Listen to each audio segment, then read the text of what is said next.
Bum, bow, bow, bow, bow. Santa Claus is coming to town. Ooh, yeah.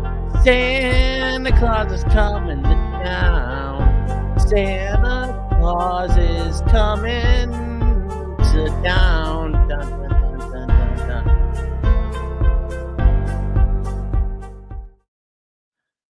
Hey, guys. Hmm. Hello. Hello. Yes, we are 2 weeks from trial for Richard Allen, and I'm here to scratch that Delphi itch. You got an itchy Delphi, I'm here to scratch it. Or that Richard Allenacy, we're here to get that for you. We're here to get that for you. Why am I always late? Don't you worry about that. Don't you worry. You ask too many questions. You ask too many questions. Spooky wife. Hello. Hi. Think you might be a new person, so hello. My name is Sean, also known as Potentially Criminal.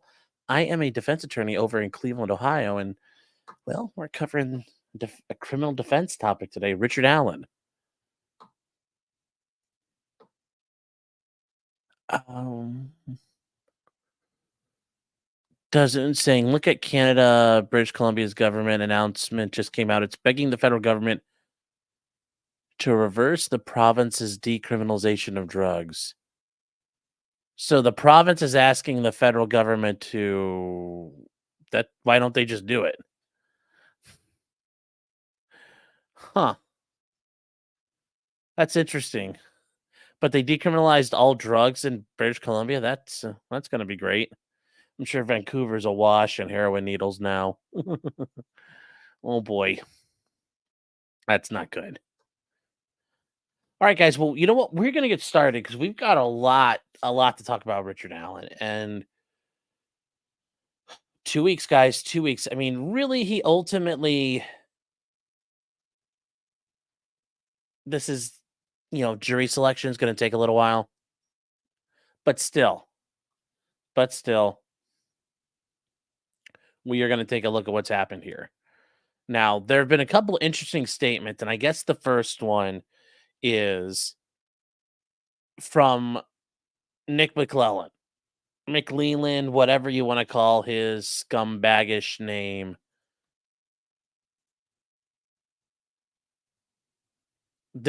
He's created a big problem, a big problem. Uh, Basically, and if you guys don't remember, Todd Click is the detective who said, "Hey guys, you didn't cover all this. There's a bunch of information you didn't have. We need to address."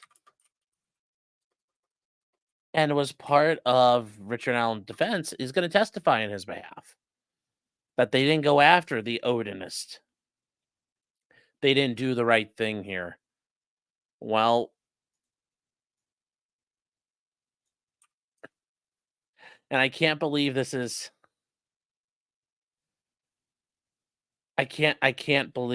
true, but it is.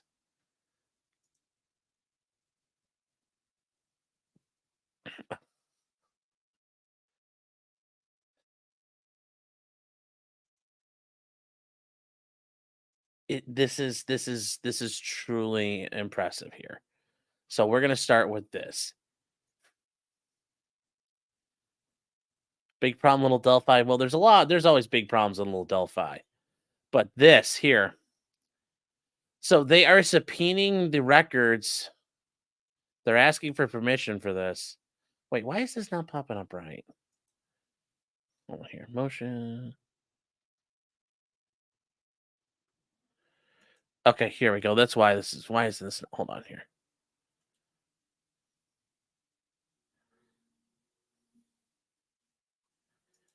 Why is this not opening right?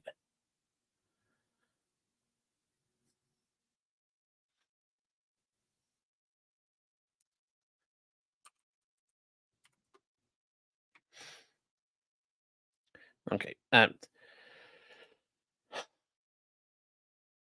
We'll just go with it from here. We'll just go with it from here because it'll kind of work. It'll let me zoom in just a bit. So they are asking for the Rushville Police Department,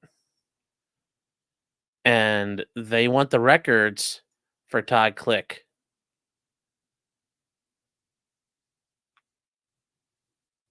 And basically, they point out that during the investigation, Rushville Assistant Police Chief Toddy Click participated in those leads, and he followed up on everything that was found.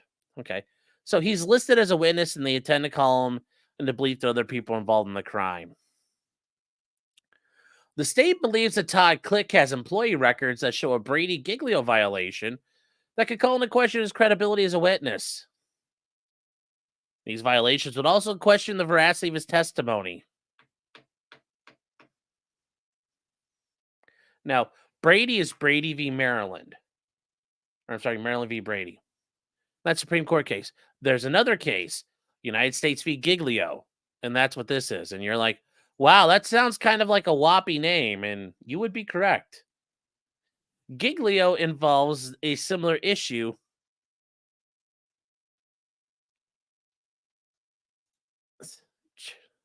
Kim is more important than Sean. What? Kim who?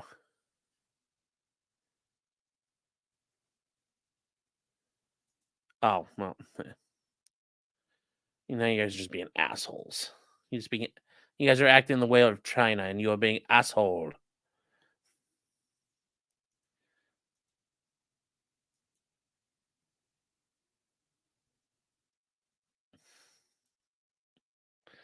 So we have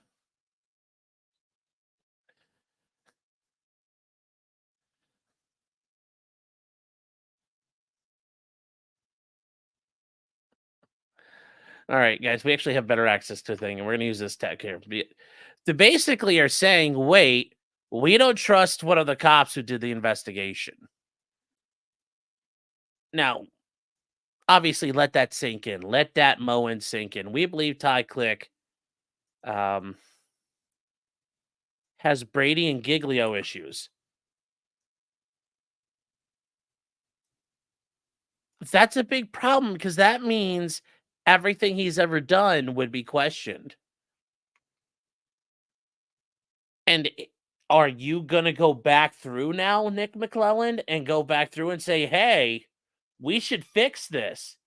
Every time you prosecuted somebody and Todd Click was involved, are you going back and open up every single case? Are you? Now you have reason to believe that you're seriously going to question his credibility. You think he's a liar. You think he's dishonest. Well, I'm not going to go back through and check everything. I mean, they are so obsessed with this. They are setting their world on fire to protect this case. Think about that. They are willing to claim this cop who's been around forever is a lying fucking piece of shit because they're so, I mean, they really got, like, they are hiding hard now, guys. They are hiding hard. This is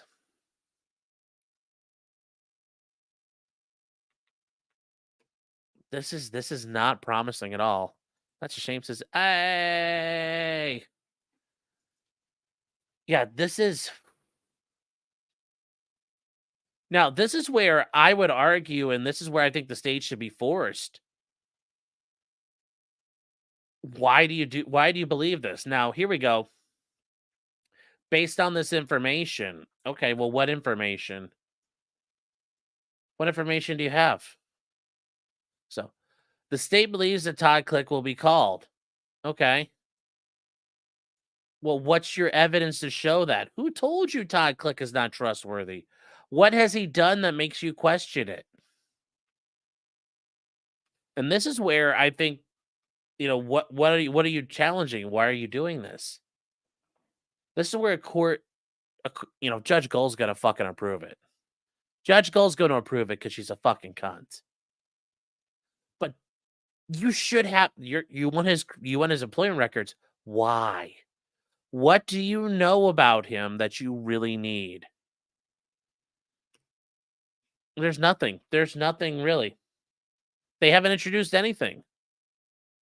The Great Malenko. Charlie says, "What is a juggalo?" You thought foamers were annoying. Holy cow.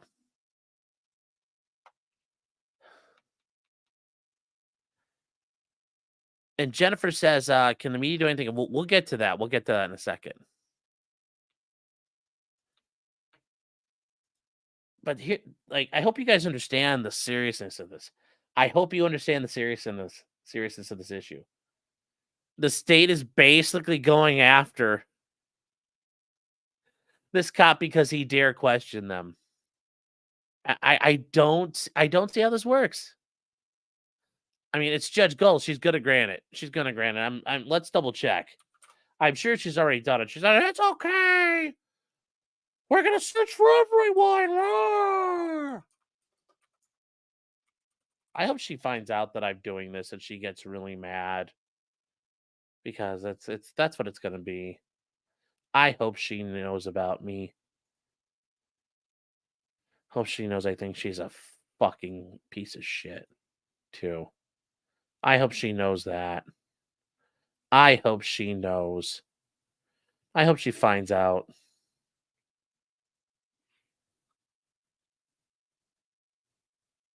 So let's see here. Let's see if she's granted a chat. My chattels. All right, let's go. Let's travel. Whoop. Went too far, chat. We went too far.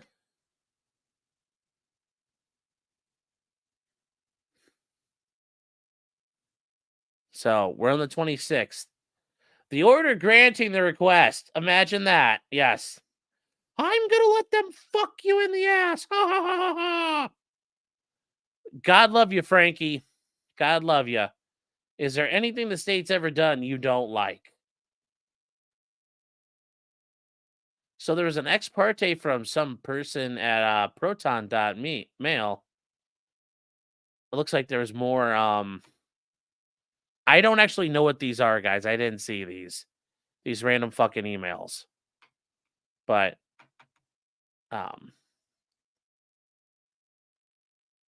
don't have them. So I don't know who those emails are from, but I'm assuming it's more of the true crime autism dripping everywhere in this case.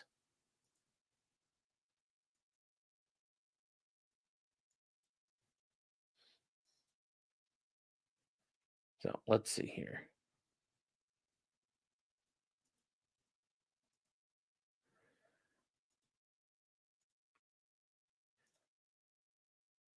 Charlie says, "Good job going too far." Well, that's what I do.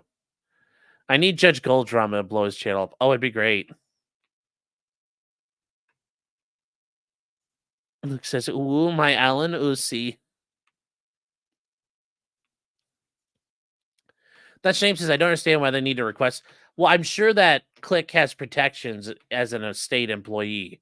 Those aren't relevant to the invest. I mean, if they thought they were relevant, they would. But I have a feeling this is their way of acknowledging they don't have access to them because they don't. But normally, you have to show why you need that. So yeah, but we'll keep moving on from there. So that I thought was very interesting because why why would you need this? So moving on from that, we have Richard Allen filed his motion to suppress those statements he made when he was in prison and sitting in the cell. Um,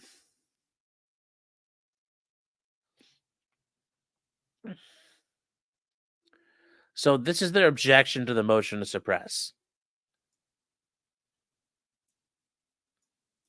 And we'll turn down the opacity a bit more for you guys. So in support of said motion, the state would ask the court to consider the following. The state's provided the defense with statements of Richard Allen. Those statements include the phone calls made to his wife and his mother and statements he has made to IDOC staff and inmates. The statements made to the staff and inmates referred to as suicide companions That just consistent statements on door sheets. These door sheets are forms provided by the DOC for monitoring behaviors, and statements of Richard Allen are frequency determined by necessary mental health personnel. The state has identified and provided the names of all suicide companions, which the state intends to call as witnesses for confessions and relevant statements against his own interest. But who are the names of everybody? Who are the names of all of them? Who are the names of all of them? Because the ones the state wants to call are great. But who else touched Richard Allen? Who had access to him? Did he say things to those people? Well, obviously, they're not going to tell you. It includes 16 COs and 8 inmate companions, the warden and the mental health personnel, and Indiana State police officers. And they talk about the admissibilities determined by the voluntariness ultimately. So here we go. So let's see what the argument they're going to make.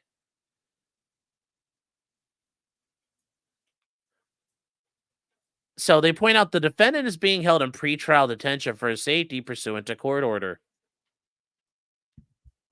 That you asked he be detained. This is your fault. Inmates of the Plus program, subsequently the officers, have been assigned to observe Allen and record his behaviors. Okay. That assignment of corrections officers to replace inmates coincided with Richard Allen being provided with legal documents for his case. It was therefore determined that it was no longer appropriate for inmates to provide companion services due to the gag order and the discovery protective order. That the defendant alleges all his statements subsequent arrests should be arrested for the reason they're all involuntary. Due to conditions of his pretrial, they characterize legal coercion. Yes, well, it is. It is illegal coercion.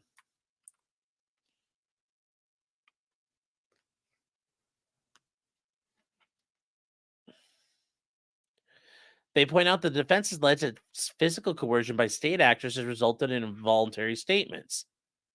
The defense has alleged that coercion has resulted in involuntary statements that should be suppressed. That these are not any statements a result of interrogation by law enforcement while in custody. And the state would assert that Allen is not being interrogated by law enforcement or any agent of the state during his detention. Are the suicide companions agents of the state? Are you arguing they are? Or would you say they're not? I'm sure the Department of Corrections wouldn't call them agents of the state. Something to think. Remember, guys, what does Nick McClellan say and what does he not say?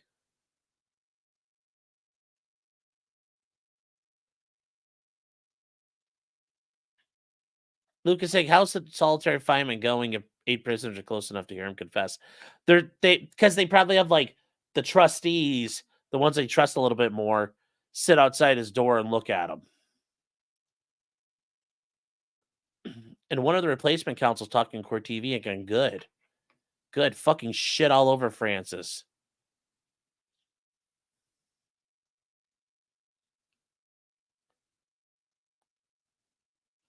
Did I see the state's response today? I don't think it's on the Google Drive that I'm hooked up to. I don't think it's been updated yet. So if you have it, you could send it to me. But we have more to keep going through, though, chat. But this isn't involuntary. Force will be putting a man in a supermax prison. That's not involuntary, chat. He likes it. He wants it. It's his fetish.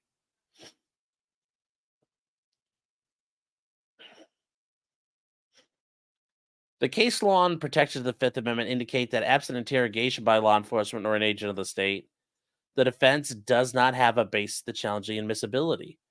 Well, what they've done is torture him. The state acknowledges burden to show beyond a reasonable doubt that it was not obtained in violation of the Constitution. And the state does not believe the protections allow for the defendant to allege all his statements during detention a result of coercion. Well, he has that right. This requires the court to begin with the assumption that pretrial detention in prison is by its nature is coercive interrogation by a state actor. Yes, I think it'd be fair to argue that is. Why wouldn't you want to assume that and start from there?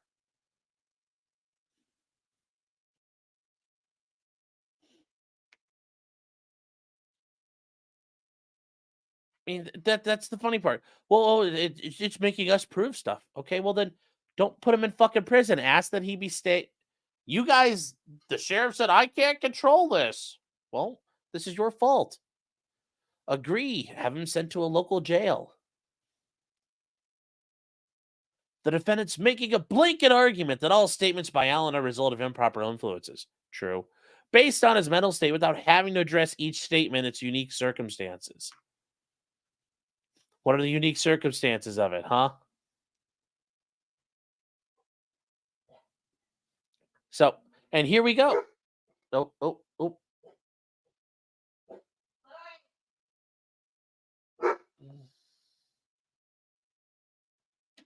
Sorry, guys. We have a.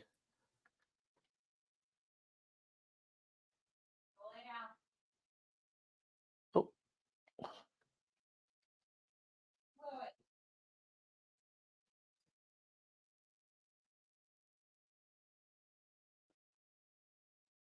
okay. Sorry about that, guys. So, the defense motion expects the court to accept that all mates, employees, and third-party medical personnel are acting as agents of the state. See? And notice how I asked that question to you, and notice they tell you. Are they agents of the state?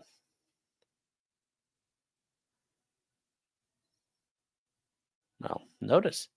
Well, I didn't say they were agents of the state. Ooh. These guys were put there by the COs to monitor Richard Allen. They're filling out the suicide sheets. They are filling in. They're literally stepping into the roles of a CO. Yes, they're agents of the state.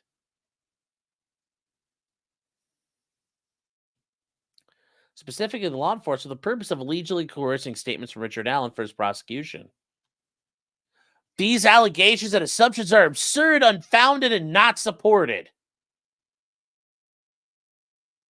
The motion to suppress is another attempt by the defense to rail this case with conspiracy theories and inflame the public to believe the government has unjustly pursued charges.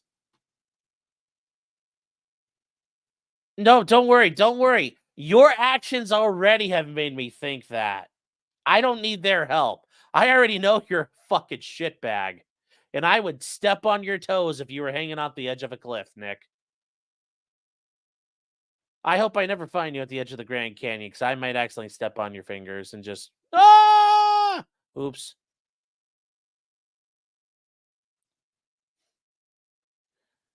The state requests the defense be required to identify the specific statements of Allen that were illegally coerced.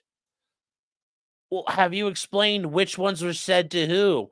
And what were the conditions of each statement? How do they know that? His cell isn't filmed. It's not like in an interrogation at the police station where you can say, look, you guys made him lay on a cold concrete floor with a paper sheet for 10 hours and had never shut the lights off. How do they know which ones and the conditions of each one? You're asking them to prove an impossibility because of your actions. Identify the state actor whose conduct supports the allegations and describe the conduct. How? How do they know? How do they know? How would they know? How will they know? How will they know?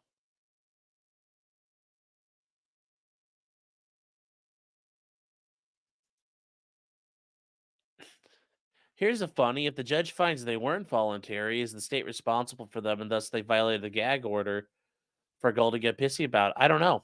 Maybe. That would be funny, but she's not going to get mad at him.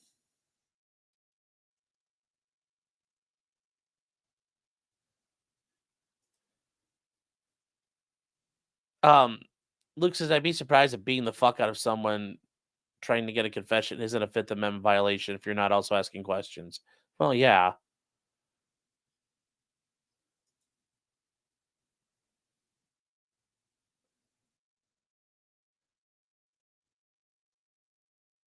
I did not step on a dog's tail.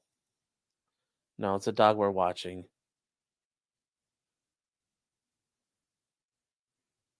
Can I file a complaint about the trial not being televised? No. No.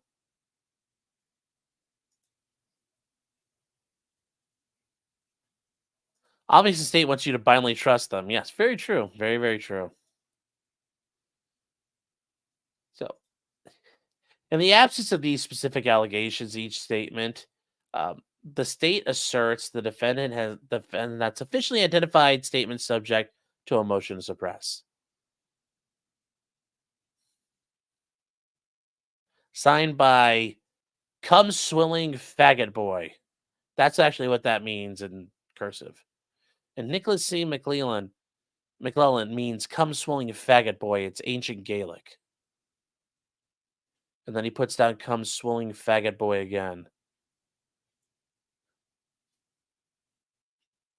So apparently he's just a homosex.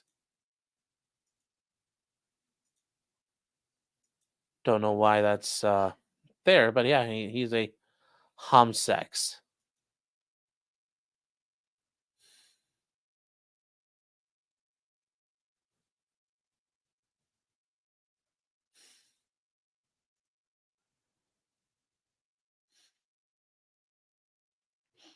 Now we have a second, and then there was a second motion to suppress filed by Richard Allen. And this involves our favorite officer, Lieutenant Glory Holman.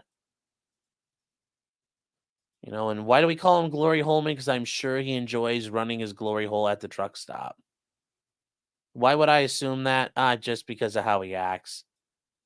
He yells at people, and I think I think, Jerry, you've got a humiliation fetish, and that's okay, man.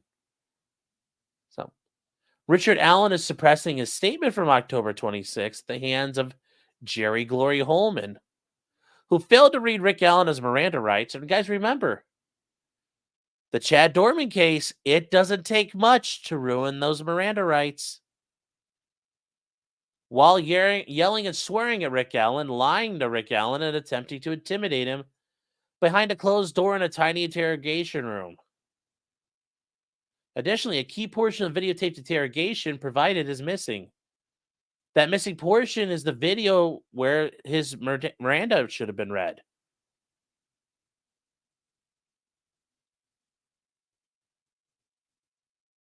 So, do you think they would do that? Do you think the police would lie? Yeah, I don't. Dozens of randos have already filed that complaint. Yeah, yes. And we'll get to the news filing it because the news did a big job about it.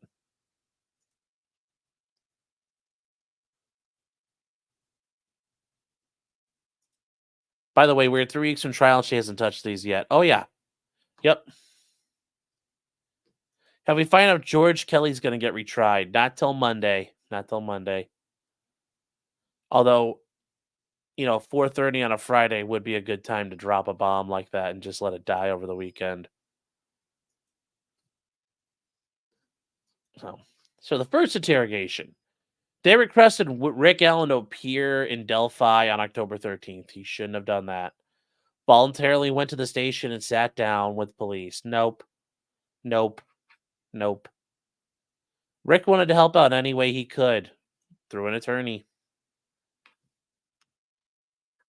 This video was previously provided to the court on September 18th. The October 26th, 2017 interview is being sent overnight to the court via certified mail for their review. I'm sure she's going to get to it in between her pile of bonbons and, well, actually, I assume she probably drinks on the job.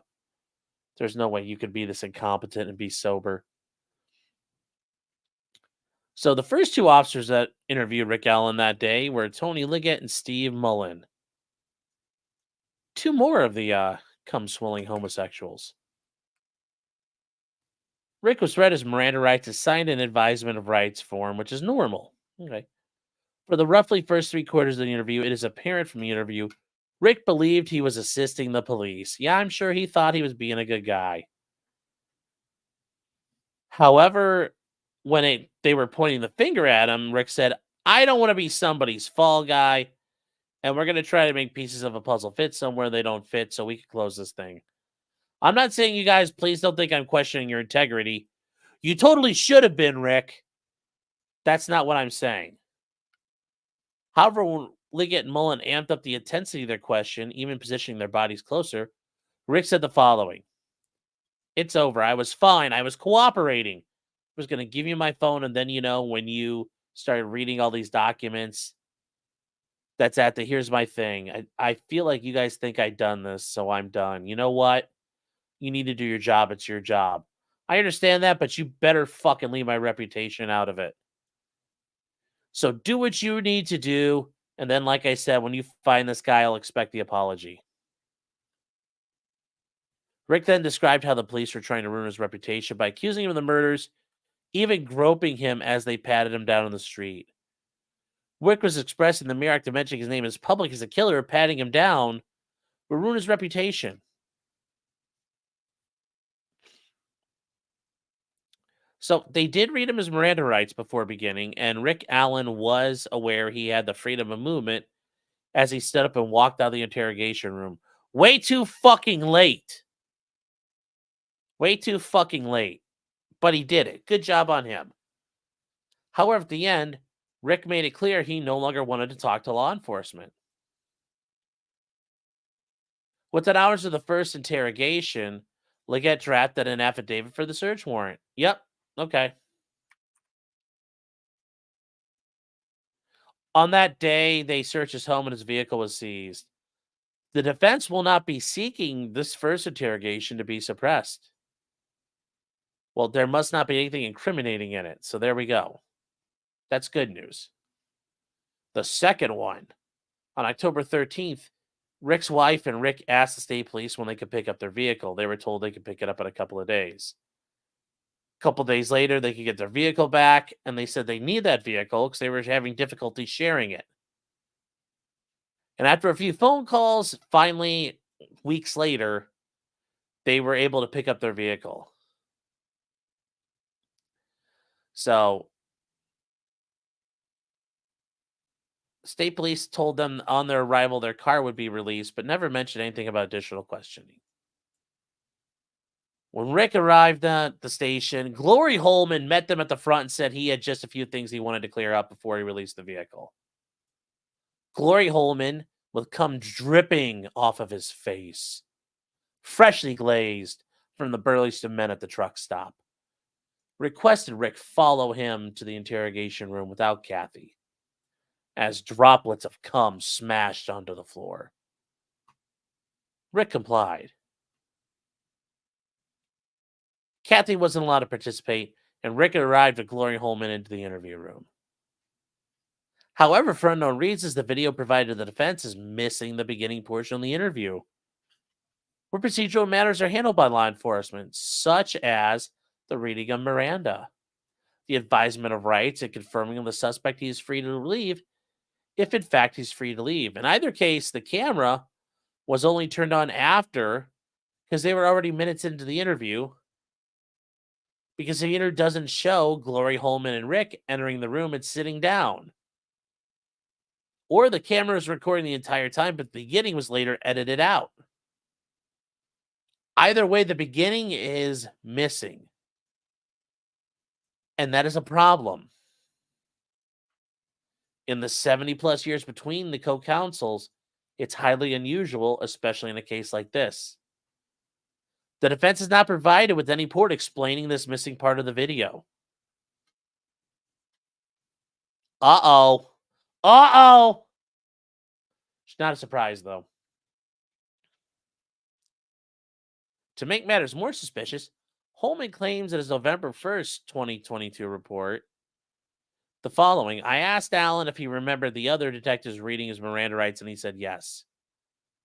I told him he was free to go at any time and the door was unlocked."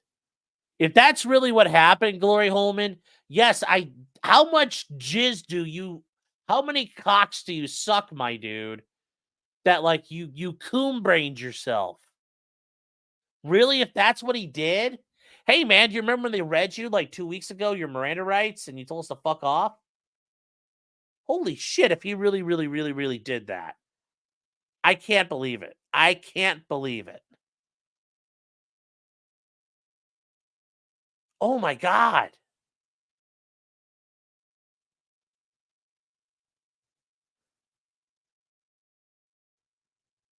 Oh my god.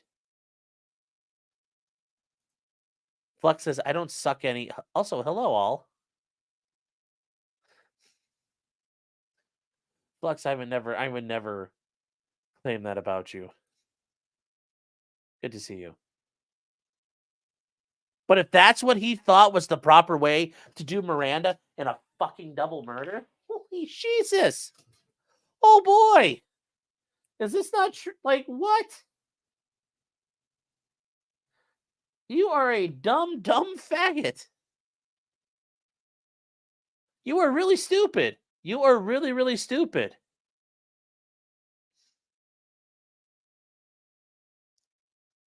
The report doesn't identify the other investigators who reviewed Miranda with Rick.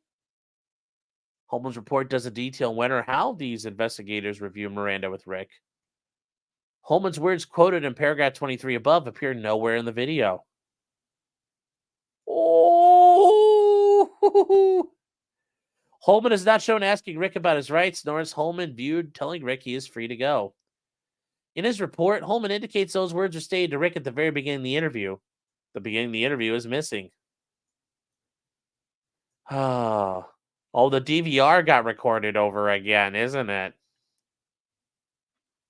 The defense has diligently searched through discovery for any waiver of rights signed by him on the 26th. The defense has diligently searched through discovery for any reports by state troopers who were on duty that day.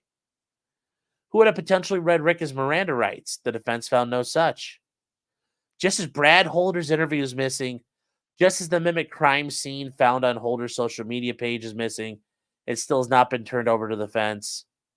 And just as Rick's original statement to Dan Doolin in front of a grocery store in February 2017 is missing, the beginning portion of Holman's interview with Rick Allen is also missing. The defense is searched, and they cannot find his waiver of rights. Therefore, it appears that Glory Holman's claims, his report Rick was asked about his Miranda rights and told he was free to leave, are false, and key video evidence would prove it. The following are true. As shown on the videotape of the interrogation that was not missing or deleted, but was actually provided. So Holman never mentions Miranda rights. Okay. Rick Allen was placed in a tiny confined room without windows. Rick Allen was in that room and Holman shut the door. And he was placed in this tiny confined room while the door was shut. There's a big size difference between Rick Allen and Glory Holman.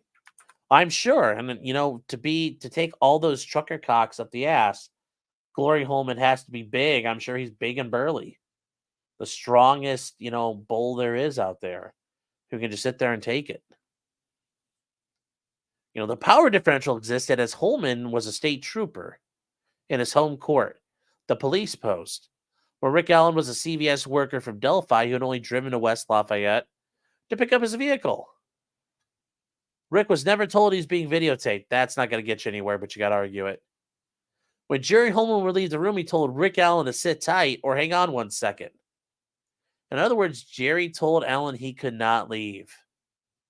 When Jerry would leave the room, he would shut the door. Glory Holman lied to Rick Allen several times. At the 7:10 mark, he said, "We have experts that say that's you on the bridge and that's your voice on the video." There's no evidence of that. But remember, the cops are allowed to lie. They could say, "We found a hair." Well, they don't have to tell you that it's not true. The experts are saying you said down the hill. And I'm sure that Holman is sitting there schlocking himself thinking, I wish someone would tell me to go down the hill. Oh, yes. Glory Holman tells Rick that witnesses saw a gun in his pocket. Then Holman says, "I'm not lying to you about anything. Everything I'm telling you is fact. The experts say you said go down the hill." So he's like, "Can you tell me how to do it?" "Oh, yeah." Holman was lying to Rick about many things, and I think Holman told Rick was a fact. That Glory Holman says again, "I'm not lying to you, Rick. That's unethical." Like when I don't, he probably doesn't disclose his fucking. That's him on the other side of the glory hole. He's like, "No, my name's Sheila." Not, "Hi, my name's Jerry." Jerry told Rick Allen what was supposed to be an exploratory interview. The prosecutor and the other investigators, they want to see you, lock you up, and throw away the key. Glory Holman barked at Richard Allen. It was supposed to be an exploring interview. "If you don't tell me, you're going down for this." Well, if I tell you, you're going to convict me too. I hate it when cops do that. Just tell me. Tell me the truth so I can help you. What? What are you going to do? Help send him to the death penalty? Like, what are you doing? Danny says, "Did they use the read technique on him?" Oh, yeah, that's all they've been trained on. That's all they've been trained on.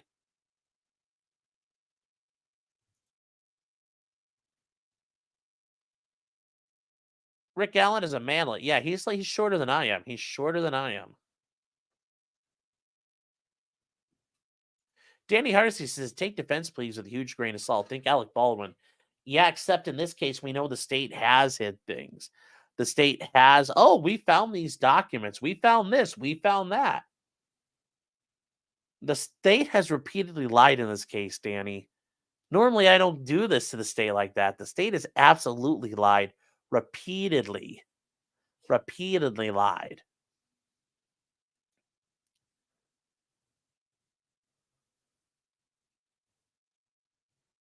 The read technique. It's the read technique.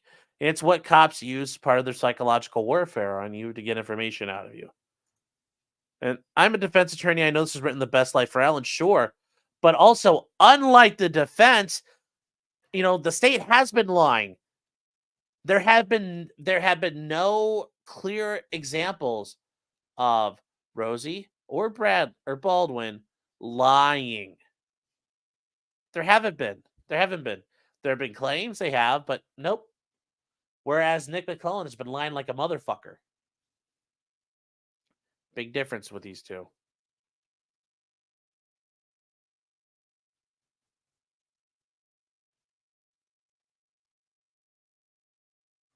Yes, go watch a JCS or EWU video. Yeah, you'll learn all about it.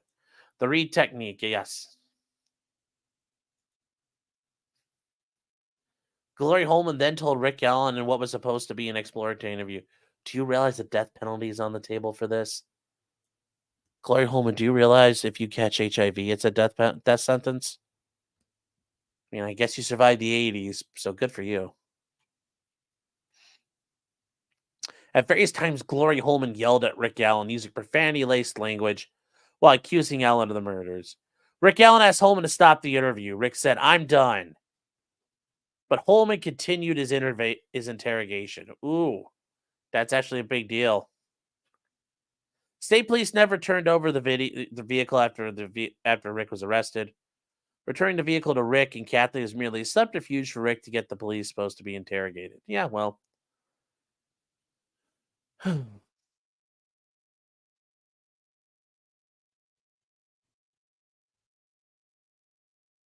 So I talk about there's a case here in State v. ER that's most likely a juvenile.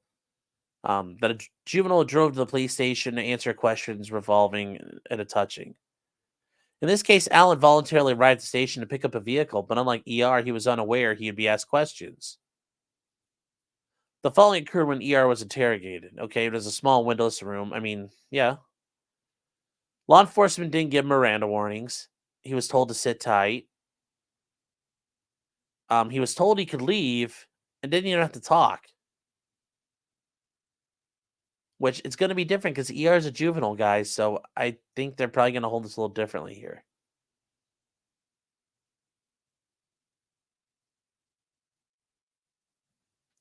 In ER, the police significantly undercut any initial message of freedom when they dramatically changed the interrogation, and a second officer entered the room.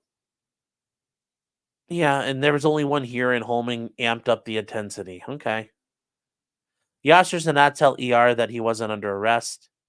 They don't have to. They say you're free to leave at any time. In fact, Allen continually denied having anything to do with the murders, as well as the words to the effect that Holman had made up his mind to go ahead and arrest me. Holman never told Rick you are not under arrest. Police never told ER he could end the interrogation anytime. Holman never told Rick he could end the interrogation. Well, yeah. The officer repeated told ER to explain what happened, coaxing him. Tell us now so we know that you're being honest with us. I always love that. Tell us the truth. Why? Because why?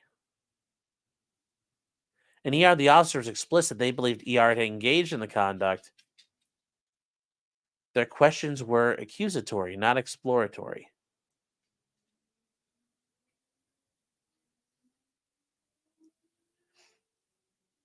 So they told that Holman told Allen, the prosecutor, and other enforcement officers believed that Rick Allen had engaged in the murder, and Holman's questions throughout were accusatory.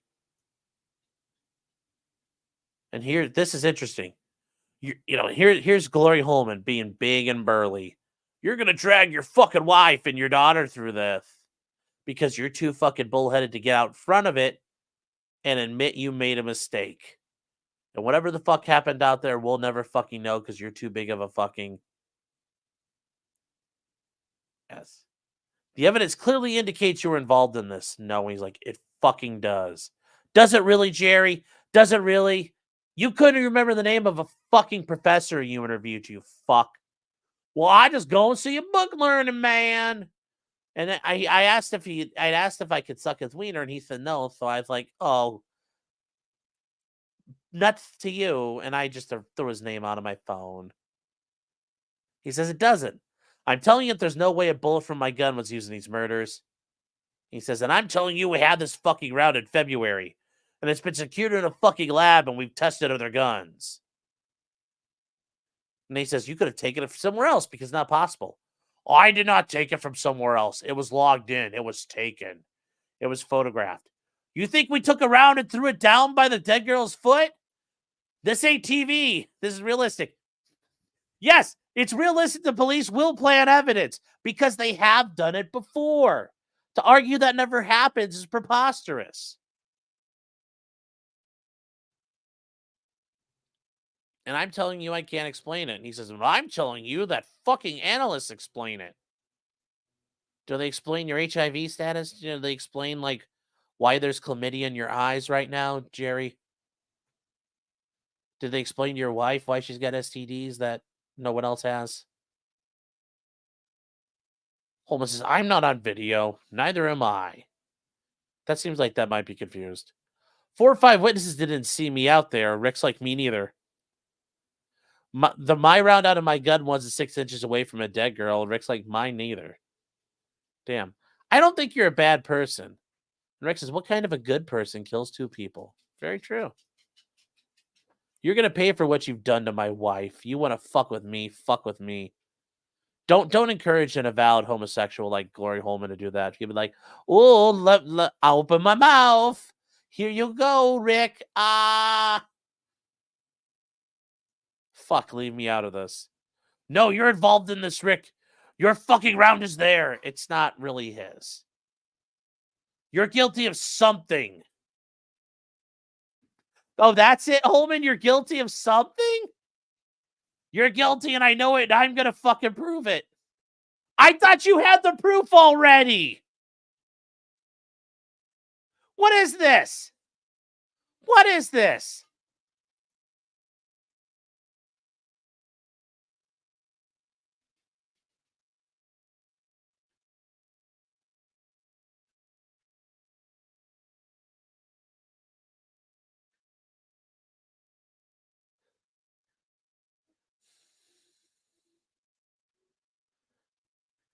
The ER case is very persuasive. If you've read it, good. I have not read it. ER is not a juvenile. He had a kid. Then why? Well, he normally when you're an adult, you don't get to abbreviate your name. That's typically done for juveniles. And juveniles can have kids.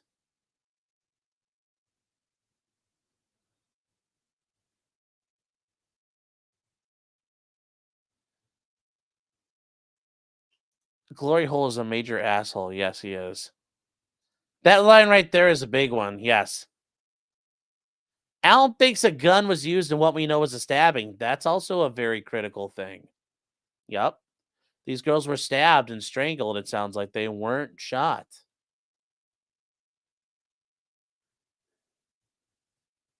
Just confess to anything, get convicted. Yes. He's guilty of something, Your Honor. And Judge Gold's gonna be like, I convict you, Richard Allen, sends you to 10 years in prison for being guilty of something.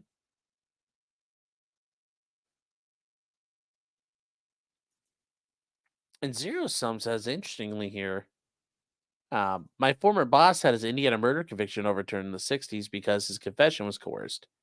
He retired as general counsel. Based, very based.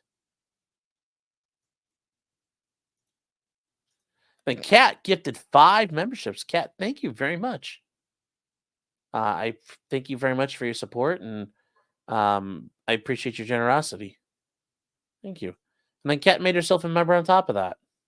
Thank you, Kat. And then Virosoft gifted 1 membership. Thank you very much as well for your support and your generosity.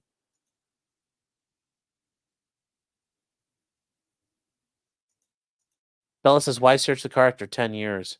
Well, it wasn't 10 years. It was only a couple years, but they searched anyway because if there's blood and stuff in there, they'd find it at some point. Um,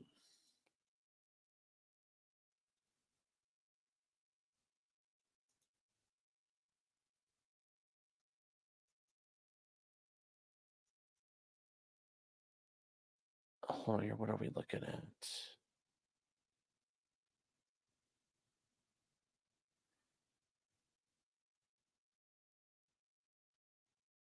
Hmm.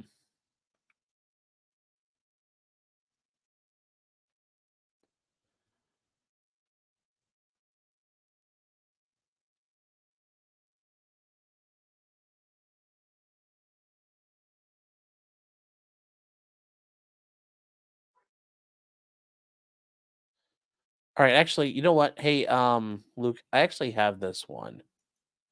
So the one you linked to me, I've already got. Actually, hold on, wait. Do I? Yeah, I do. Hold on here. Why is this not showing up? Oh, wait, hold on. Did it load? Trying to find the.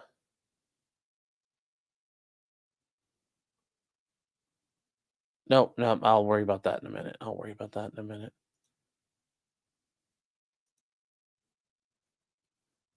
So we keep going though. The questioning of ER was prolonged, lasting almost an hour. The questioning was sustained, relatively drawn out, especially compared to the traffic stop questioning. Holman's questioning of Rick Allen was nearly 3 times longer than law enforcement questioned ER. Glory Holman's questioning lasted 2 hours and 41 minutes. And 12 minutes in, he said, I want to be done. Since there is missing videotape, the entire length is unknown. The question was drawn out over that time. Okay. The officers continued interrogation of ER past the time he was supposed to pick up his daughter. At the conclusion, ER was allowed to leave or return home. This fact is mentioned in the Court of Appeals opinion, but not the Supreme Court opinion. Rick Allen wasn't allowed to leave. The facts involve Holman's handling of Rick Allen's for more egregious. For example, they found his rights had been violated when ER had been allowed to leave the police station, while in the case at hand, Holman knew the entire time that at the end of the interview he would be arresting Rick, as Allen did not make any statements to Holman that were not already known. The entire interview was Holman accusing and Rick denying. Law enforcement clearly knew ahead of time they would be arresting him for the murders. However, rather than arrest Rick at his home or pull him over, Holman waited until he had one more opportunity to interrogate him without Miranda. And Holman knew that Rick had walked out of the October 13th interrogation, and therefore it was unlikely that Rick would answer any more questions unless he felt he was not allowed to leave. Miranda would be a nuisance that would likely cause Rick to walk out on Holman the way that Rick walked out on the other two. If so, Holman would not be able to secure a confession.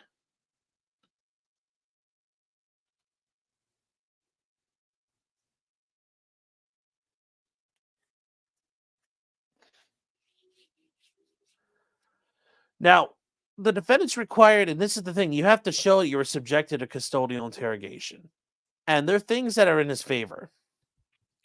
And those things have been cited. That it was very intense. It was in a small room, that it was in a windowless room.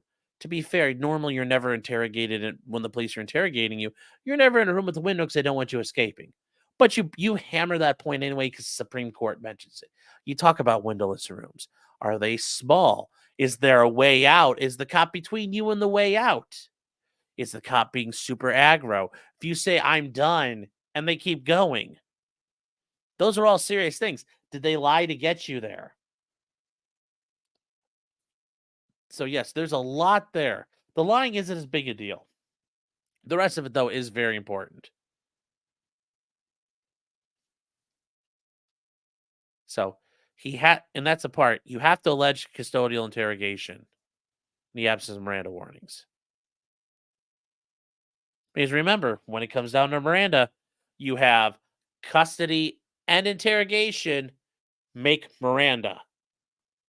So, you need both. If you don't have both, you don't have Miranda.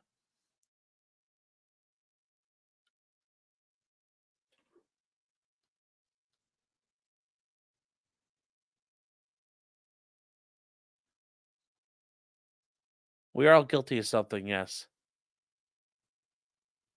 Thank you, Luke. We'll take a look at it. We might not have too much time because at 8, Jeff over Legal Vices asked if I come on and talk. Hanging out for a little while. The state's motion to compel, we'll go through that too, because we don't have a lot more documents right now. It's actually slowed down things overall. Is there a reason I leave the last chat on screen, or am I just super boomer? Just super boomer. There, I took yours down, John. Sean's gonna raid Jeff's stream. Well, no, I'm actually gonna be on with Jeff. So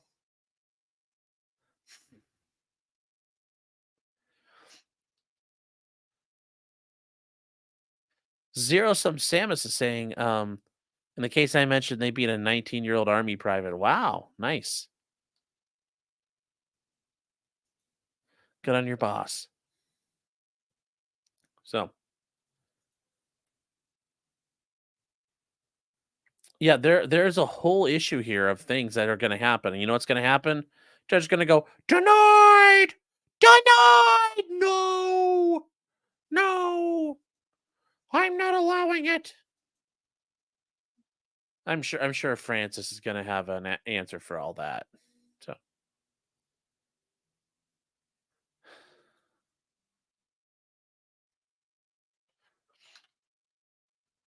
so we have from there. Actually, hold on. See if I can. I gotta find this.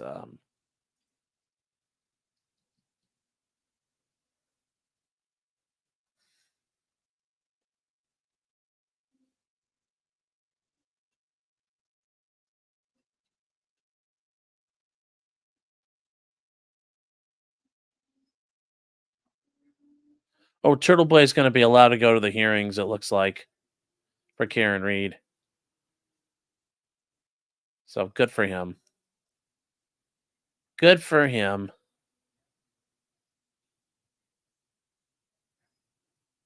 Oh, let's see. Where's that one I wanted to find?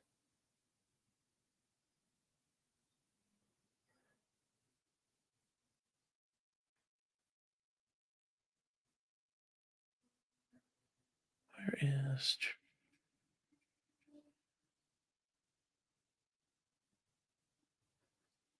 Um.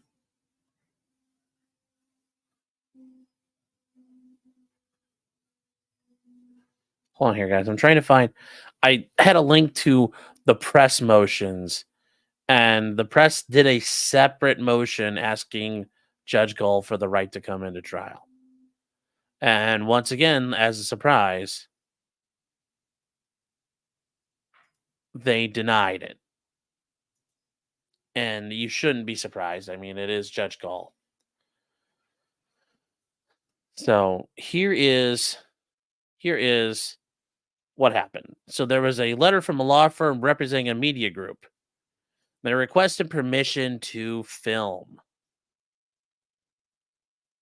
So, and this is the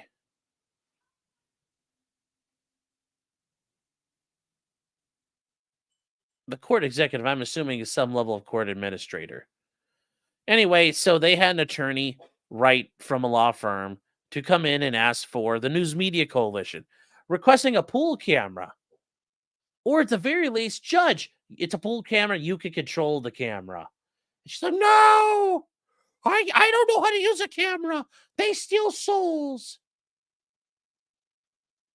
So they did write a letter, on behalf of my clients, the News Media Coalition, to minimize impact in the courtroom.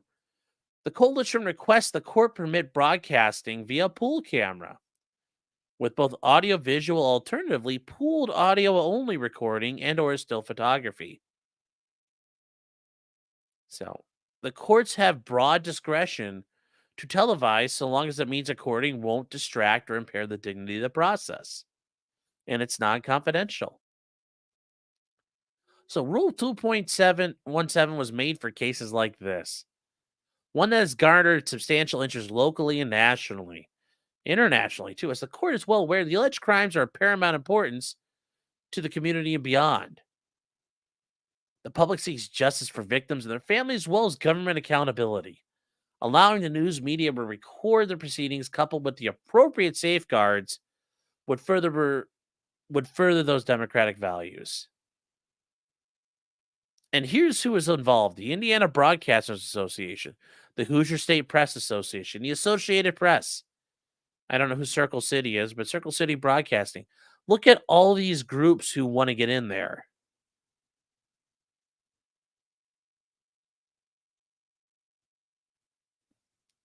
So the coalition is going to take courtroom decorum seriously. Permitting the pool camera at trial rather than multiple feeds would minimize the impact of the media's presence and would allow this to happen in a nice way. Alternatively, should the court disallow a pool camera, they request that the judge allow a pooled only audio recording and or still photography. The News Media Coalition is also amenable to a delayed rather than a live broadcast, just like in George Kelly. That was for different reasons, though. The coalition is more than willing to participate in in-person or telephonic conference with the court or parties to determine the procedures. And they got told, no, I will not let you do this. No, because I'm a stupid cunt. What Francis Gull actually means in ancient Swedish. Means dumb cunt. And this is the order for the correspondence from the News Media Coalition requesting media coverage has been reviewed and denied. Denied. You shall go to hell like Richard Allen. Denied. Or do you think do you think she's talking like that? It's denied. I'm not allowing it. Denied. So there you go. Man, the woman is hell bent on hiding this shit from us for some weird reason. She is hell bent. We don't know why.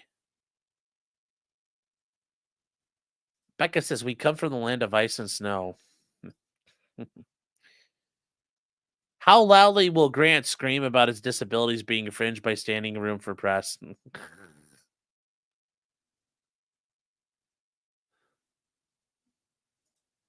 Alyssa says those cameras add 10 pounds and she can't afford to have them on her. Yeah, that's an issue. Jim says, hello, Sean. I'm a professional YouTuber now. Jim, how you doing, man? It's good to see you around.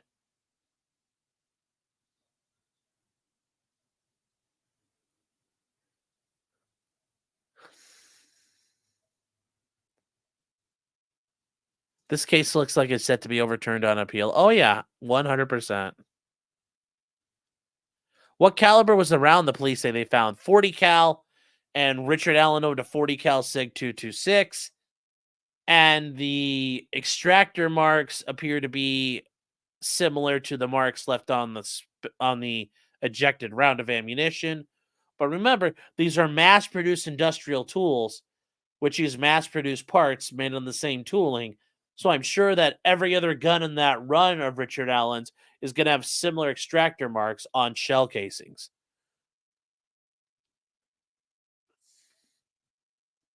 Darcy says, not if he doesn't have the press pass issued a smaller courtroom, only family and friends and a few press. Yeah, well, they're not doing that either.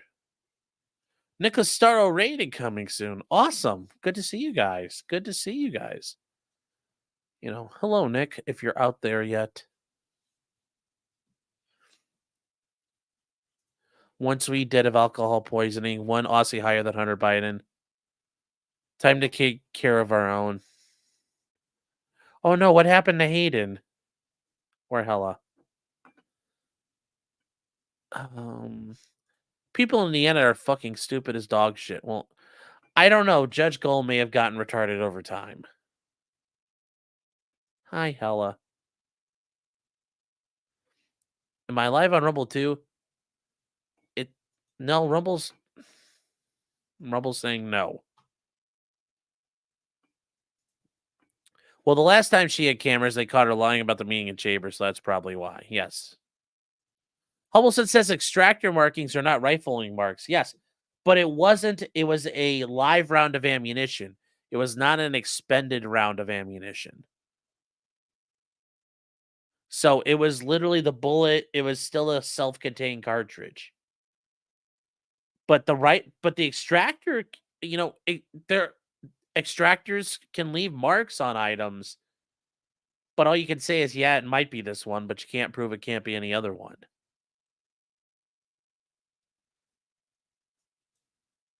Oh, Becca says, hence the Zeppelin song about psychings that crash and burn. I'm sorry. Hella, been a member 4 months. Thank you for your support so much. Hella is saying, Nick Raid, hi. Or, hi.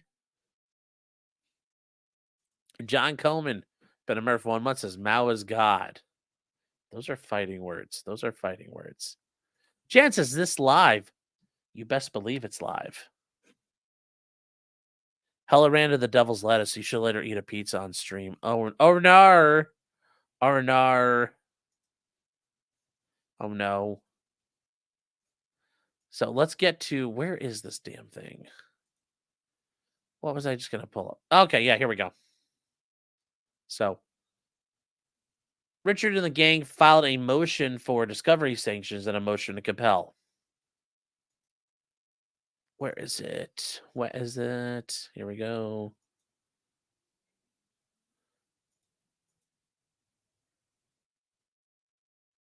Nope.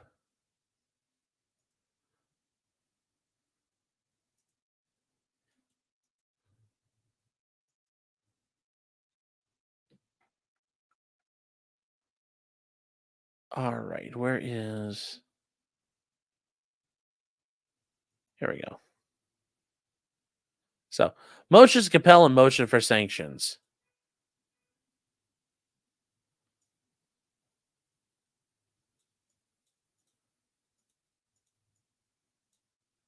So, this is by Richard Allen through his attorneys Baldwin and Rosie. And they point out all the stuff we talked about. Richard Allen was charged. In November, they were appointed under their appearance. And the state must furnish all relevant items to the defense within 30 days of the initial hearing. Okay. And they talk about all things the state is supposed to disclose. And here's the issue. That between September and October, 9 months after it was due, the state gave them 14 hard drives, 5 flash drives, 3 DVDs, and several emails containing discovery disclosures. 4 terabytes of data. And before the attorneys had a chance to do this, the prosecutor requested the defense be disqualified. And the court ordered defense to stop working. Accordingly, they didn't work on the case again until January 19th. During that 34-day time frame, the defense was only able to review a tiny fraction of the late discovery. So, The 2017 extraction data and other items discovery were not turned over until January 30th. However, it did not appear to the defense the hard drives were organized the same as when originally provided during their first tenure.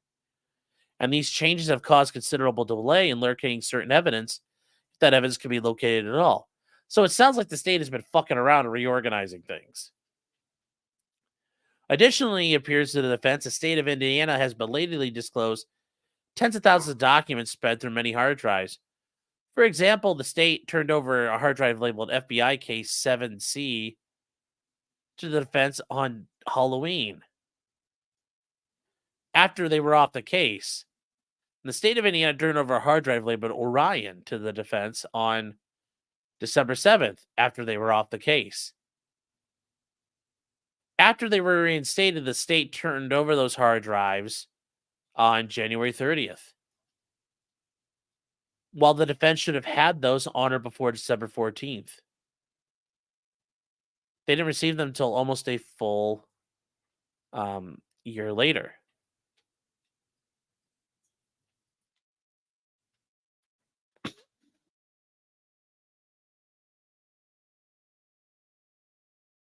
They point out this is 2023. This should be 2024. It's a full year later. The hard drives are not labeled in any descriptive fashion. Most of the items have zero contents of what their significance is. Many of the items are not accompanied by a report or even notes that explain the reason they're included. For one video shows a man that appears to be dead on a bed being turned over by what appear to be police. There's no context to why that video is included in the massive amount of discovery, or what this video has to do with the murders of Libby and Abby. It's just one example.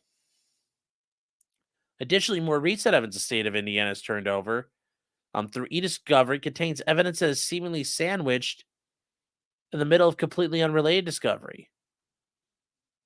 The state produced one discovery response in March, less than a month ago, including a document labeled Second Half of Delphi 3 Supplementals, consisting of 341 pages of documents.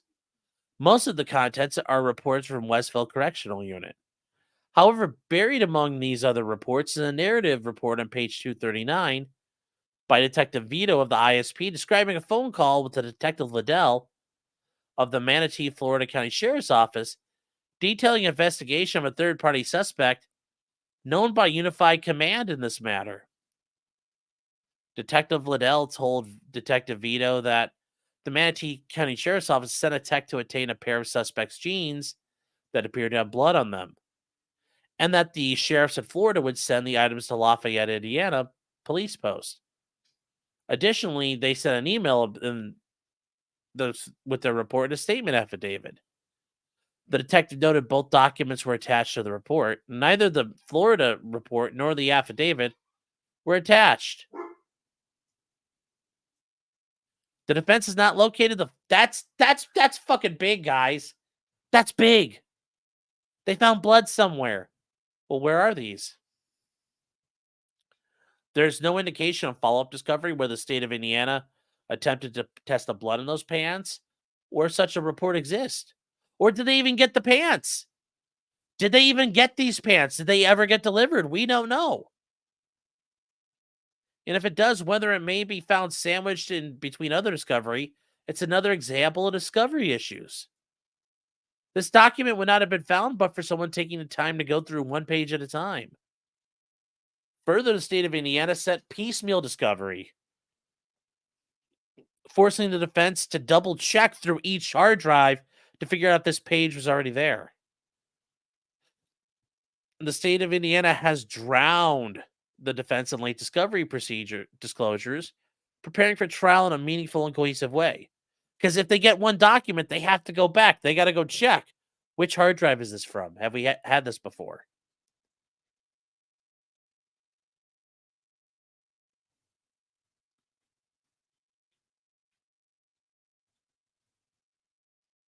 So, that's a shame. Are you out there? Love it 2 times. Do you think he's guilty? No. And I believe Scroman and Labrado, when they say he's innocent, I mean, I believe Baldwin and Rosie. These guys are going all out for him. I mean, I think he's innocent. If he's not, then he played us all. But the state should not be allowed to convict a man if they're acting like this. SB Seller says I've spent on round. I've been cycled round um at the range. They won't let me pick up anything off the ground. I would pick that up anyway. Fuck that noise. An unspent round I would pick up. Fuck that range if they won't let you pick it up.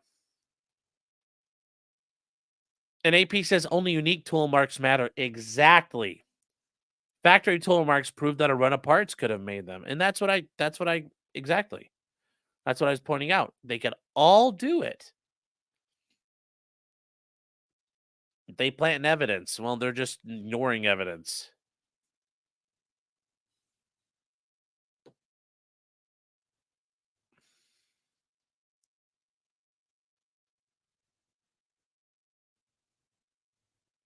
So look to the trial of George Wagner. Yeah, that's going to be interesting because that guy still has not gone to trial. One of the final Pike guy. That one's so weird. So Libby German cell phone. So the ISP conducted an extraction of the cell phone and it was downloaded via Cellbrite and reports were generated. When the defense was unable to locate and discover the data, it sent an email. Clearly, the state of Indiana possessed the 2017 extraction, the date they filed charges against Allen. Despite being in their possession for over 5 years, it was not provided until 9 months after it was due. However, upon receiving the extraction, the defense was unable to immediately focus on that evidence as it was just one smart of a larger evidence dump. More than 9 months later than required under the Indiana Rules of Procedure. Included in that 2017 extraction was a video purportedly taken of them and the guy saying, "Go down the hill." The state of Indiana failed to produce an extraction to the defense until September 8th, 9 months later. Additionally, in 2019, ISP, without outside assistance, conducted additional extractions of LG's phone using different software. These newer extractions have been discussed by police officers in depositions, but haven't been located in discovery in any usable fashion. The defense has requested the state of Indiana to provide the locations of these newer extractions. Additionally, a certain extraction software program called Axion has been provided to the defense. The defense has been able to open the extraction, but apparently needs some special license program in order to open it. The defense believes the state of Indiana has not opened the special program.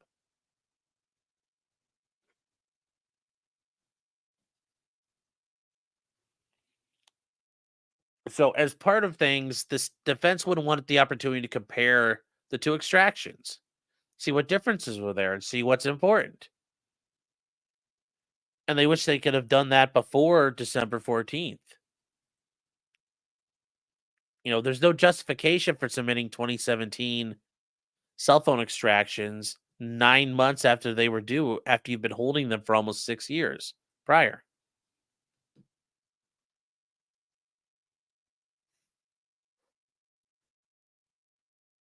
Contained in the disclosures was the letter and 83-page report prepared by Assistant Rushville Chief Todd Click. The prosecutor's letter signed and report on May 1st said it was sent by certified mail. Inexplicably, he did not disclose this highly exculpatory report nor the accompanying videos related to discovery until September 8th, 2023, 4 months after he received it. And your job as a prosecutor is to make timely disclosure of all evidence and information known to the prosecutor that tends to negate the guilt of the accused or mitigate the offense. There's no justification for a 4-month delay. True. The hearing and disclosing the report has resulted in harm to Allen. Had the state of Indiana turned it over sooner, they could have focused on third-party suspects. Changed the order deposing witnesses and would have deposed certain witnesses such as Elvis Fields, Brad Holder, Johnny Messer, Rod Abrams, Ned Smith, Patrick Westfall, and Taylor Hornaday. They'd make them all stand around and hold each other's Odin spear, ask different questions, and be better prepared. So the fact that Allen remains trapped in solitary confinement, think about that, trapped in solitary confinement, while in pretrial detention has caused a physical and mental deterioration.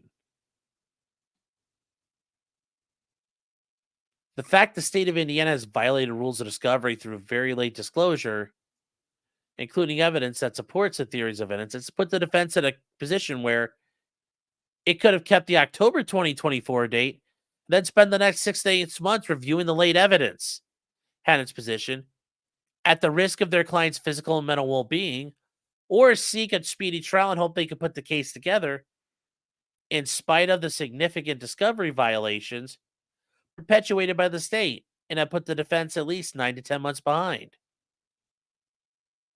Yeah.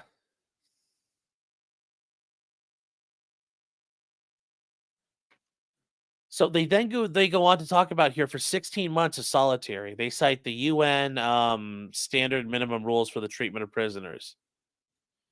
They prohibit it prohibits the imposition of solitary for longer than 15 days.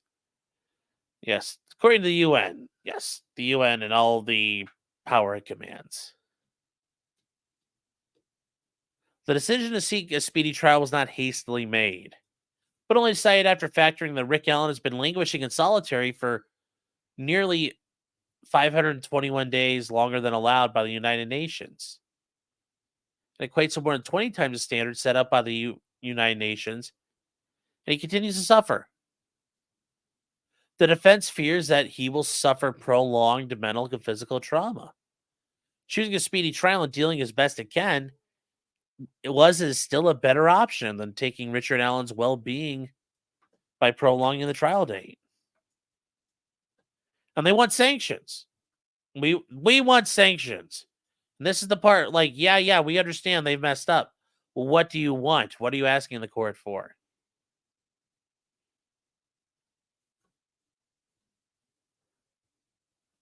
So, since they turned over Chief Click's report so late, they want the state of Indiana to be excluded from rebutting any information presented by the defense contained in the report and video statements.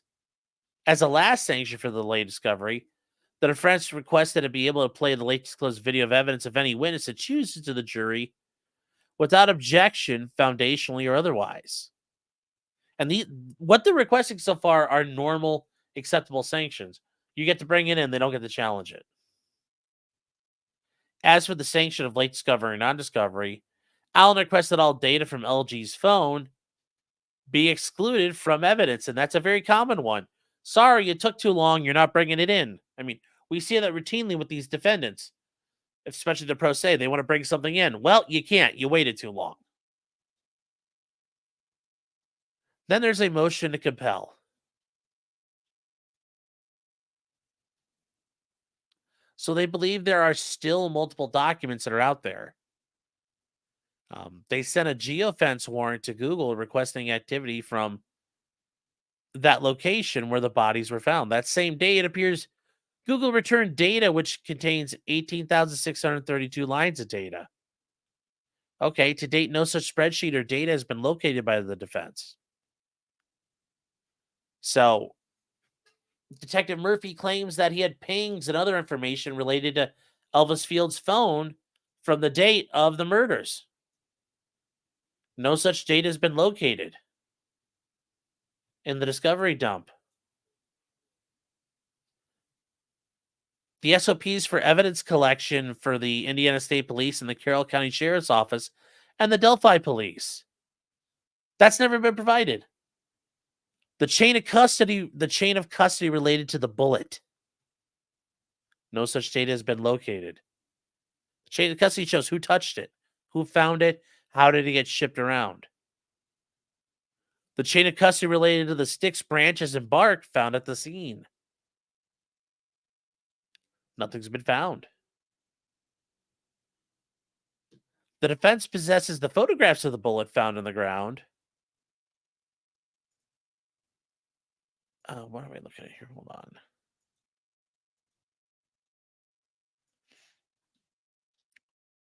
But the defense has no photographs or video of the bullet from any other time. In the event there are additional photographs, they're to be produced immediately.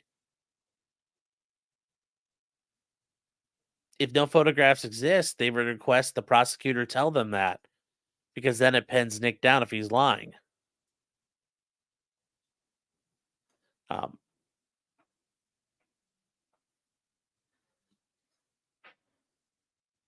so, in prior to their getting kicked off the case, the state of Indiana provided the defense a number of PowerPoint presentations, which were summaries of presentations that were for law enforcement briefings, including Elvis Fields to the Delphi police. To the date, no such data can be found again. So they want those back. After they turned over discovery, now stuff's missing.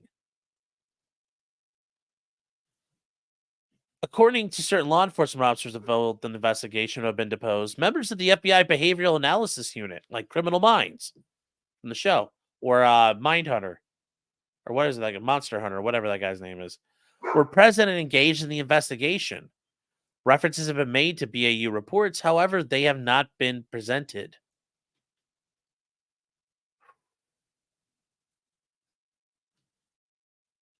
On April 16th, they sent McClellan a certified letter requesting the above information. Paragraphs A through H. Furthermore, the defense counsel requested a response by Friday. So in its letter, they requested all of it. And you know what? Guess what? They asked him to explain his reasons. Why didn't he turn it over on time? Explain his September 6th email where he made false claims about knowing the identity of the professor. Explain why they're dumping all of this on them. And they have not responded.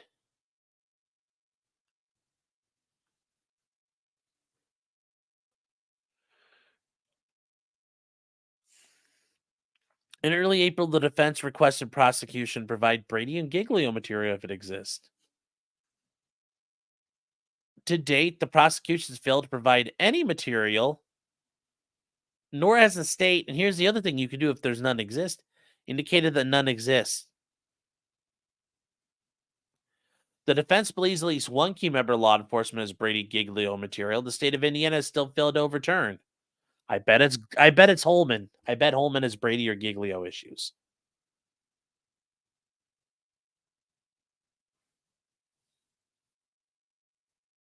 So they asked that these be provided by 5 p.m. on April 25th, and I think they meant 6th.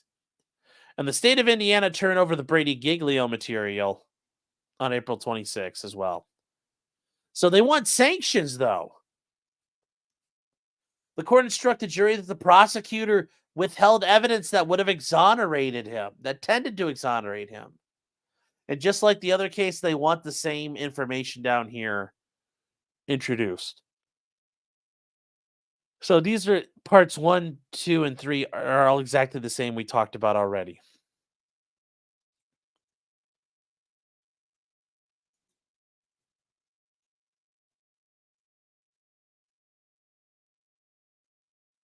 This is appalling. Oh, it's definitely appalling. It's disgusting. Where the girl shot was one stabbed, sexually assaulted, any DNA. They were not shot, they were stabbed, from what I understand. But I haven't seen the crime scene pictures. Somebody has them, but I've never seen them. But no, they were not shot. And nobody ever claims to hear any gunshots at the time. So no, we don't really know for sure though. I hated Criminal Minds, but yes, it helps that what they're there. You know who it is at least.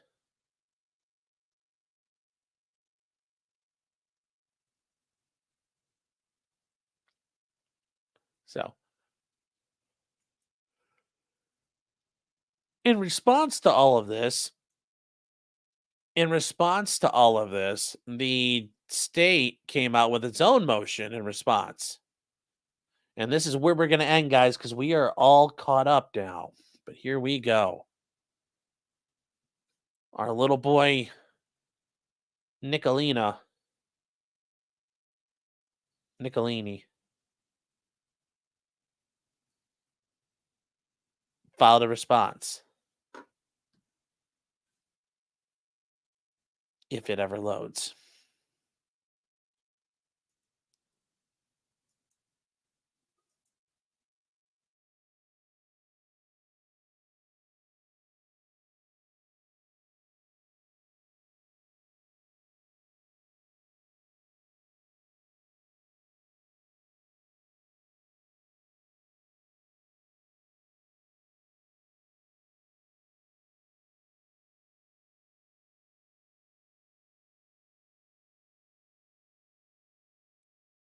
Yeah, sorry guys. That was weird. Criminal mimes.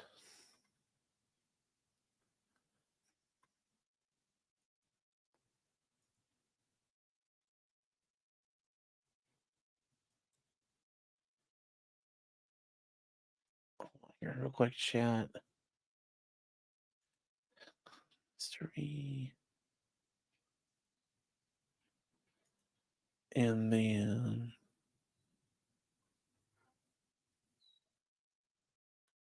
all right.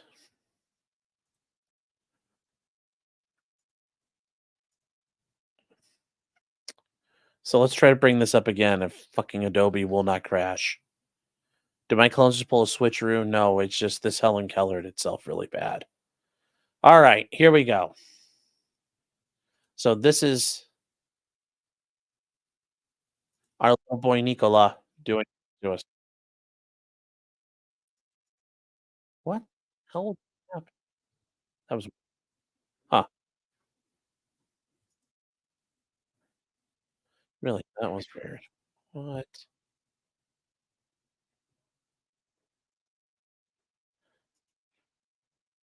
Hmm.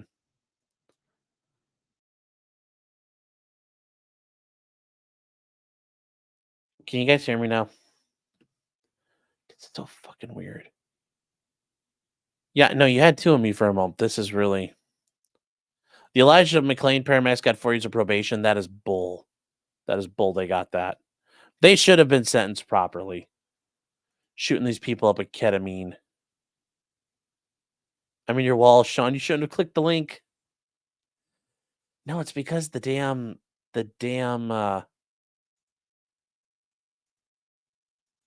Adobe didn't want to. They wanted to. It wanted to fight me. So here we go. And now it's fighting me again because now it's frozen.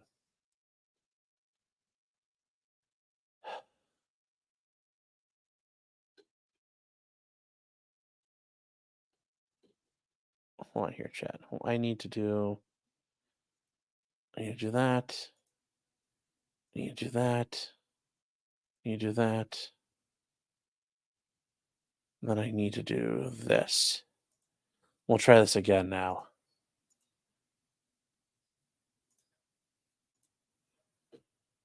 You know what? Here, hold on. Can I just download this fucker?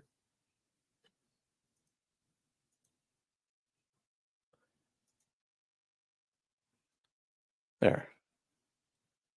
There you go. Fuck you, Adobe. I'm not doing this anymore with you.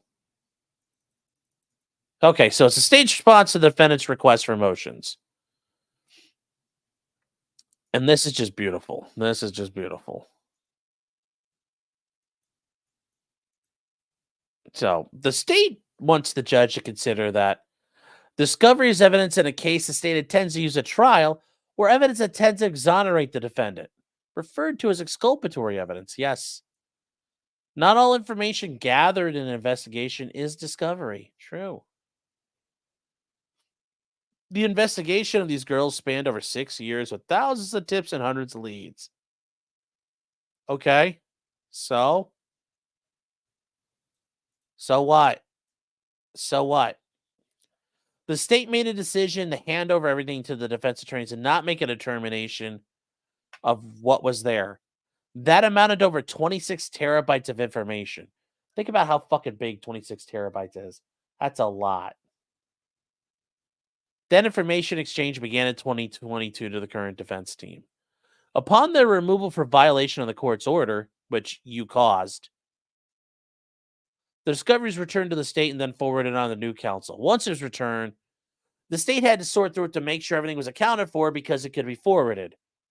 Once original counsel was put back on the case, the discovery had to be collected from new counsel and sorted through to ensure it was all there. This was a huge endeavor by the state that consumed hundreds of hours of work. Once again, whose fault was this, Nicolina? Whose fault was this, Nick? Huh? Huh? Whose fault? Who did this? Who did this? Who did this?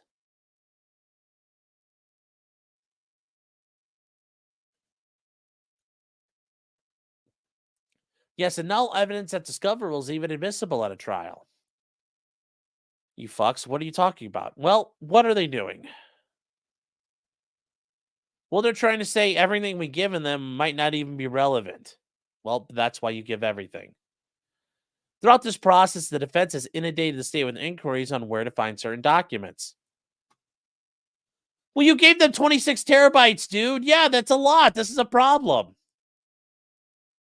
Oftentimes, in this endeavor, the state finds the defense had the documents all along, but they cannot locate them. The state has no idea why the defense cannot locate the documents. Probably because it's a fucking mess. The information is organized for the state in the same fashion as it provided to the defense. You put it together, you know what's there. In order to find documents, the state has to dive into 26 terabytes of information, often searching several files before some documents can be found. That's a great admission that it's not working. That is a great admission. This doesn't work. That's a great admission. Thank you for admitting that. The defense wants to request we do it for them. The state has done its best to appease the defense. That on April 16th, the defense sent an email asking the state to turn over certain documents. The defense sent an email on October 23rd asking, in the future, in October 2024, asking to turn over additional documents. The defense then followed up with their motions to compel. So trial rule 26, before any party files any motion to compel a discovery pursuant to it, that party shall make a reasonable effort to reach an agreement with the opposing party concerning the matter which is subject of the request, and 2, include the motion to request a statement showing the attorney making the motion has made a reasonable effort to reach the opposing party concerning the matter set forth. Notice it's saying opposing party. This is from the civil rules. He's quoting the civil rules. He's not quoting the criminal rules.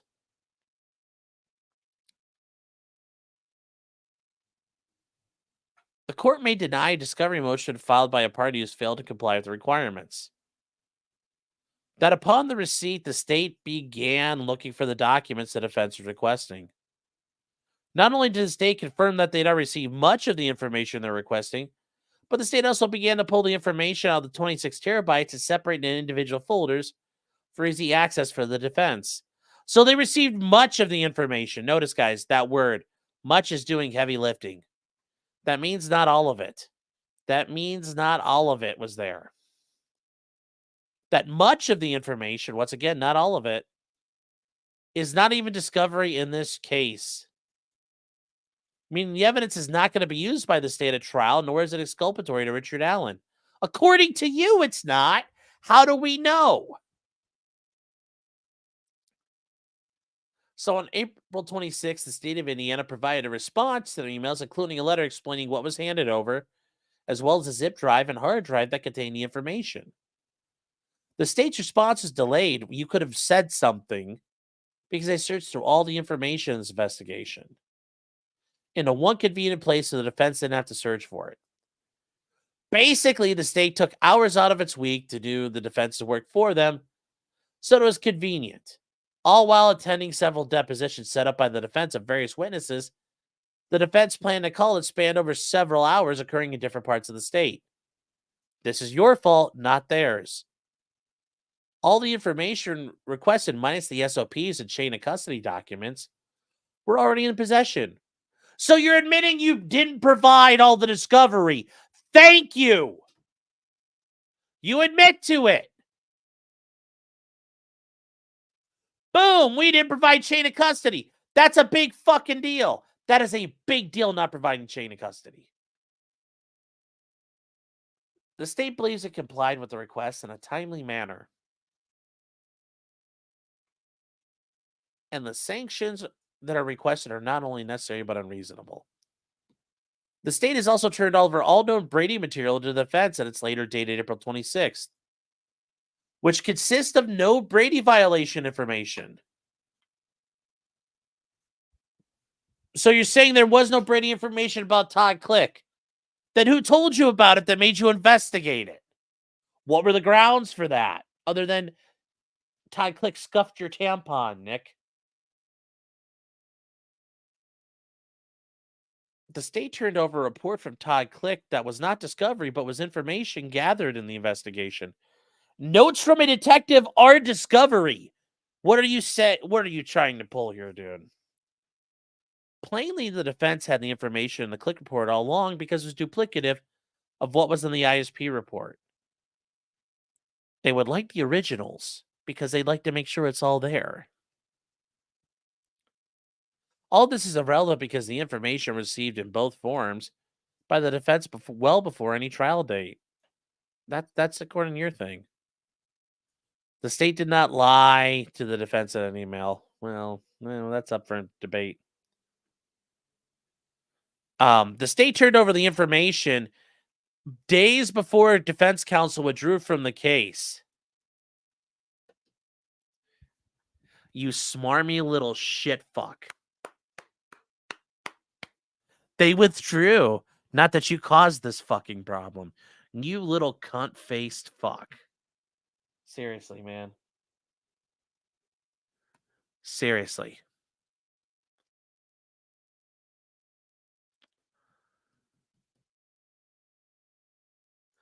Just a bunch of limp discs. Yeah.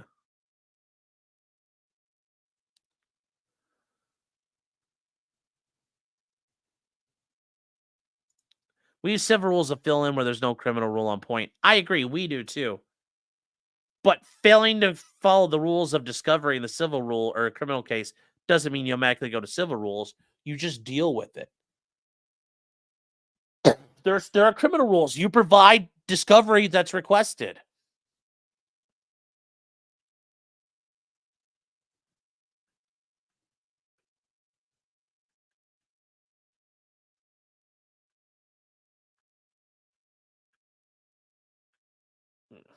Yes. Yes. Oftentimes does not mean always, and much does not mean all. Again, all of this is irrelevant because the information was received before any trial date. Well, let me ask you, get dismissed. Well, I'm sure Judge Gull will say, I'm dismissing it. The states are good boys. The good boys. Oh. Porcelain Thunder says 26 terabytes is almost as big as their gay porn collection. Yeah.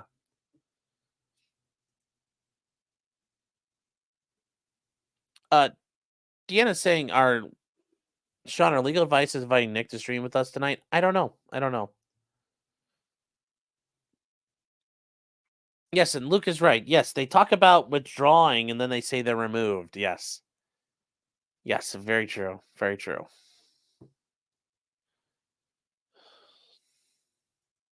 So, if you guys were hoping for some white pills here, nope. So, once again, if you pray, say a prayer for Richard Allen. He's gonna fucking need it. That's truly the big thing here.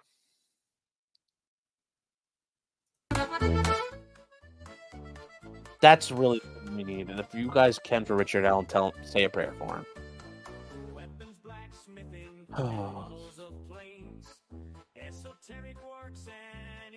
Sean, please read the double think, Daddy. Yes. So I hope that guy's JRX, the Super is going to save itself. I'll sign up for PSN tonight. So, yes, guys, I will see Jeff shortly. I have to make a phone call, and then I will see you guys over there with Vices. What time is Vices? 8 p.m., so like 4 minutes from now. But yes, Rick Allen is 2 weeks out from trial. I know that Rick Allen's not saying this. I also know Rosie's not saying this. I know Baldwin's not saying this. But Godspeed to you, Rick Allen. And to Baldwin and Rosie, I hope you guys fucking burn it down there when you guys walk into that courtroom.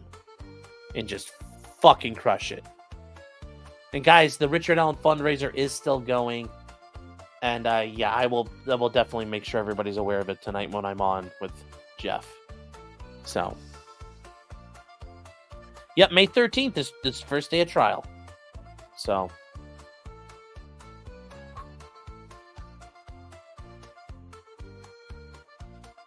yeah. Guys, tonight after I'm done with Jeff, my plan's about 11, but I don't know how late they're gonna go. I'm hoping so around 11. Maybe it'll be midnight. I don't know. We'll figure that out. We'll kind of play it by ear. So, that'll be the plan. And otherwise, I will see you guys later. And yes, Rick Allen didn't do it, and he sure as fuck isn't guilty. So, just because he's innocent doesn't mean he's not guilty. Or guilty. Or however you want to look at it. You know what I'm getting at. That's a shame. So you super chatted? Oh, boo, I'm sorry. President, I was just going to say I can hear Judge Gold now. Light discovery is a rescue run by filing for speedy trial. Oh, I could definitely... You know what? I could definitely see her saying that. This is your fault, counsel! This is your fault, bro! Which I would dare her to put that on the fucking record. I would pay to see that on the record. Imagine having the balls to put that on the record. Imagine having I guarantee you she'd have the balls to say that too. So I am sorry. That's a shame. I didn't mean to. So I'm gonna figure out I gotta send you guys over to Jeff here. Hold on, guys. Hold on 1 second.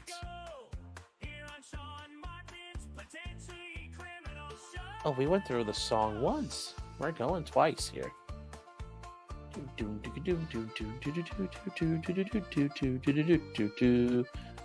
And guys, we'll scratch that Alan Ussy one more time at least before we go to trial.